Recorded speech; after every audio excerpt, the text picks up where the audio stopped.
The following is a Thorf TV production brought to you in cooperation with Jack Thorfinson. Ladies and gentlemen, it's time once again for Saturday Gun Chat. That relaxing time way up north near the Canadian border where Mr. Holster talks about guns. Let's have a warm round of applause for that relaxed YouTube Saturday gun guy. Here he is, Mr. Holster! Relax, Jack. Are you kidding me? He's probably passed out behind the bar. Jack, he's the big... Oh, Mr. Holster, hey, that's me. Hey, howdy, Parge. Yeah, it's me, Mr. Holster. Let's get this show started off right to the sunny slopes of long ago. That doesn't heat you up and cool you down all at the same time. This is what we're going to talk about today. If you watch my hard target range show on Sunday, you'll remember a couple weeks ago we shot this Ruger SP101 and 22, and we had a little trouble adjusting the sights. Fortunately, Jimmy came by, and he's got such nice fingernails. He was able to adjust the sight slightly. We had it almost, but I went down the other day to the shooting range, and I readjusted the sight to get it just so. And if you remember the gun, here it is. If you remember, let's move that. It's got that tall fiber optic cable. They call it fiber optic rod, I guess. Fiber optic rod sight that's encased in some sort of acrylic. So it's not going to pop out of there. But it's also got a very tall target outlined, black target outline to it. See if we can get it so you can see it. I don't know if that gives you a good image or not.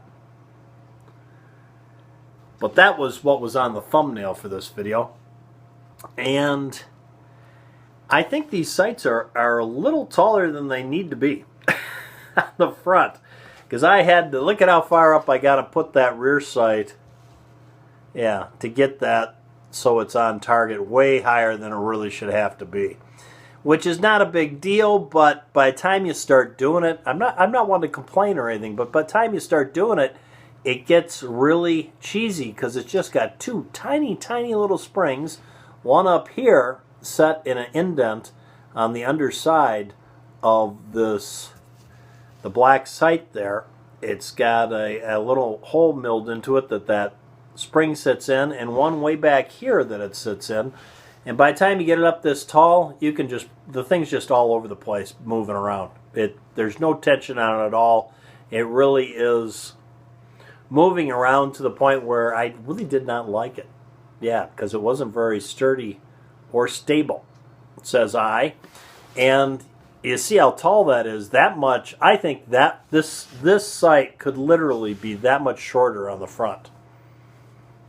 I don't think this is peculiar to this gun. I really don't. I think this sight is just way too tall on the front for this gun. Yeah, says I. But at any rate, so I didn't like that. It was bouncing up and down, and I'm going to tell you what my solution was, because I think it's very funny. And I thought I'd pass this along in case you have the same thing, because really, once you get it out where it needs to be, it gets actually kind of loose, because there's no tension on those two springs, hardly at all. And it's just moving around. You just touch it and it goes up and down, which it doesn't. If you notice now, it does not. I'm going to tell you why it doesn't and how simple it was to solve the problem. What I did is I took the screw out all the way. First thing, I got it set. I'll go back a step. I got it set exactly where you see it here. Get on my face, maybe you can see that better. And it's kind of a double deal here because it covers my face up too. You win. It's a win-win for you. You can see the gap there underneath that sight. So what I did is I took a piece of wood, and I actually took the time. It was kind of obnoxious, but I took the time to take a piece of wood and sand it down so it fits snug perfectly. And it needed to be a little bit wedged. It took a few minutes, but I was watching a Magnum PI on TV while I did it. And I got a little tiny piece of wood wedged the right size so it just fit in there just right. Once I had that as a guide. Then what I did is I took this screw on the top all the way out. And of course, I was very careful not to lose those little springs because yeah, you're never going to find them. I mean, they are so small. Seriously, if you drop them on the carpet, and if you got shag carpeting, yeah, first off, it's not the 60s anymore. And second off, if you got shag carpeting, it's going to be lost forever. And of course, I made the stupid mistake of doing this. Yeah, I did it with Jack in Jack's room, and of course, you know, it's wall-to-wall shag carpeting, except for the only place that is not shag carpeting is that bear rug he's got in front of the fireplace. Oh my God. And I should have listened to him to start with. He said I should do it on his round bed. But I said, you know, Jack, I just don't feel comfortable with that. So we did it. We did it on the card table he's got there, which is a very nice, beautiful oak card table. But he plays way too much poker, frankly. Leather chairs and an oak top. At any rate, so I dropped one of the springs, and it took me like 40. Well, actually, it did take me 46 minutes to find it. And I'd still be looking, except for I used an old investigator trick. Is you take a flashlight and put it on the floor, and the flashlight puts out this beam, and if you put your head down on the floor, you can see things that are sticking up if you look because of the flashlight.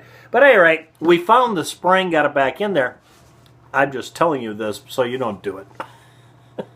Yeah, get it on a good surface that's large and be really careful. So at any rate, this is how I solved the problem. I took this screw in the center out. If you're still following me, I know I'm rambling with my stories. Every time I do stuff with Jack, you know, there's always a story involved. So I took this screw out all the way. And once you do that, the only thing holding this sight on is this little pivot rod pin, this pivot pin up front. You see that pin right up here?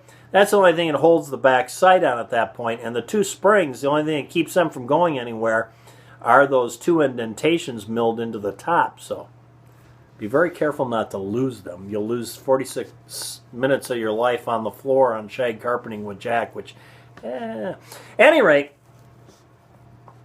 what I did was, once I had it off, I got out a pen. You know, the Bic pens you had when you were kids, the little clicky pens. Got that out, and I took that spring out of the front. And I guessed, and I clipped it, what I thought would be right, and I put it back together, and it was really just a hair too much, so I took it out, and I took a couple, just about 1 1/4 curls off of it, clipped it again, put it back on. When I say I put it on this, I put the screw in this sight top, holding it up, put the screw in and slipped that little spring back onto that screw, and then I screwed it in. And then I put my little wedge I built in here and screwed it down till that wedge was tight like it was fitted.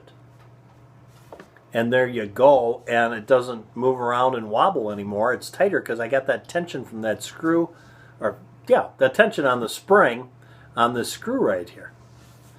And it worked quite well. I took it back down, and sure enough, I had it sighted in correctly, and boom, there you go. I was very happy with that. It was actually quite easy and simple, and if it weren't for the 46 minutes I spent on the floor with Jack on that shag carpeting, it would have been great. Yeah, anyway, so I thought I'd share that with you because there's a way to kind of strengthen up the sight when you get way up there. And if you got one of these, I think you're going to end up right here too. Way higher than I like. And this is one of the reasons I like fixed sights. I do. I like them when they're milled right into the steel. Because every one I've ever had, and I've had a lot in my lifetime, a lot in my lifetime. And let me tell you, everyone I've ever had is shot true and correct. I've never had a problem with any of them. Just saying. This one, however, yeah, I say this sight is way too tall for that. And I think if you look at it and think about it, you'll see what I'm talking about, why I think it's too tall, other than the fact of my experience here. Well, there you go, guys. There's 10 minutes and 29 seconds of your life you'll never, ever get back again. Hearing Mr. Holster ramble on aimlessly about an afternoon with Jack on a shag carpet.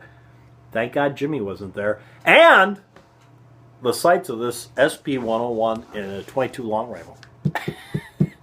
Thanks for tuning in, guys. If you like my channel, please subscribe. Till next time, for Mr. Holster and Jack, who's, you know, Jack's not here. He's out on another date. They went ice skating. I said, Jack, you can't go ice skating. It hasn't been cold enough long enough. And he said, don't worry about it. She's just a wisp of a thing. She only weighs 98 pounds. And I said, okay, Jack, but be careful. So off he went in that sports car. Yeah. Thanks for tuning in, guys. Till next time, from Mr. Holster and Jack, go out and stay safe.